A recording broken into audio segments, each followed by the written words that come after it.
Jika Tuhan mengasihi kita, Ia memilih kita untuk mengasihi sesama kita karena kasih Allah yang indah.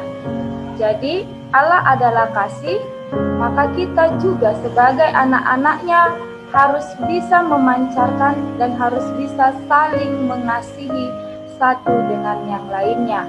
Tetapi sekarang ini banyak terjadi di mana selalu muncul perasaan yang saling iri hati, membenci, egois, dan sebagainya. Padahal di dalam firman Tuhan dikatakan bahwa Allah adalah kasih, maka kita juga sebagai anak-anaknya harus bisa memancarkan kasih itu. Banyak pertanyaan yang timbul di dalam perasaan kita. Adakah saya yakin Tuhan sangat mengasihi saya? Ya, mungkin saudara-saudaraku banyak atau sering timbul di dalam pikiran kita. Adakah Allah mengasihi aku?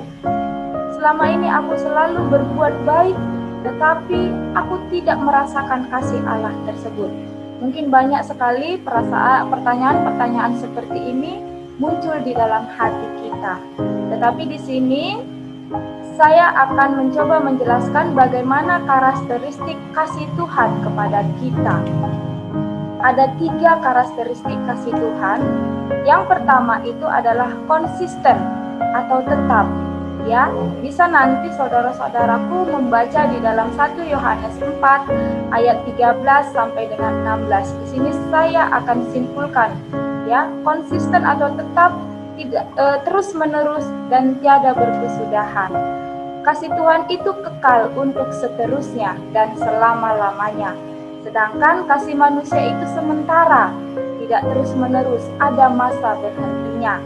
Ya, masa berhentinya itu bila kasih manusia berhenti pada paling lama itu adalah pada saat ia telah mati. Dan bukan hanya itu saja, banyak manusia yang memancarkan kasih itu harus mengharapkan imbalan.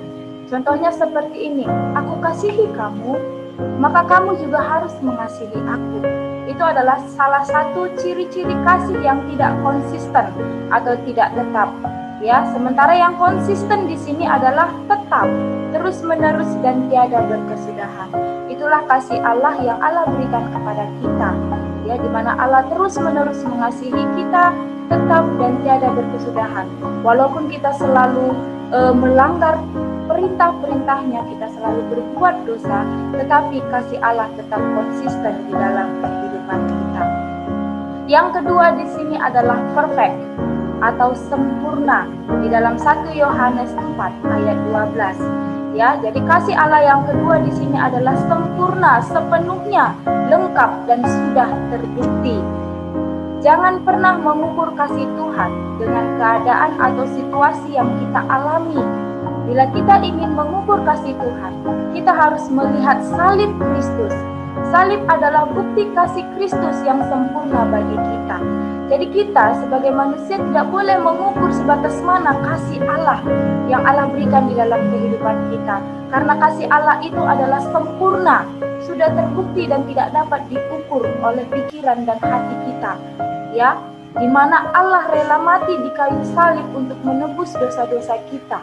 Di mana bukan karena kesalahannya tetapi Dia mau berkorban untuk menebus dosa-dosa kita. Itu adalah kasih yang sempurna yang terdapat di dalam 1 Yohanes 4 ayat 12. Yang ketiga di sini saya mencoba menjelaskan yaitu unconditional atau tidak bersyarat. Di dalam 1 Yohanes 4 ayat 19 sampai 21. Mutlak, tidak berbelah bagi. Jadi kasih Allah itu adalah unconditional, tidak bersyarat, mutlak dan tidak berbelah bagi. Dia mengasihi kita saat kita masih berdosa dengan mengirimkan Yesus ke dunia dan Yesus mati di kayu salib di dalam Roma 8 ayat 32. Tidak ada yang dapat memisahkan kita dari kasih-Nya. Itu terdapat di dalam Roma 8 ayat 37 sampai 39. Tuhan sanggup memelihara kita di dalam kasih setia-Nya.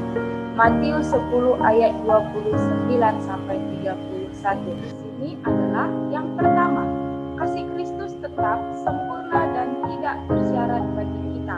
Yang kedua, kasih-Nya tidak bergantung kepada kita.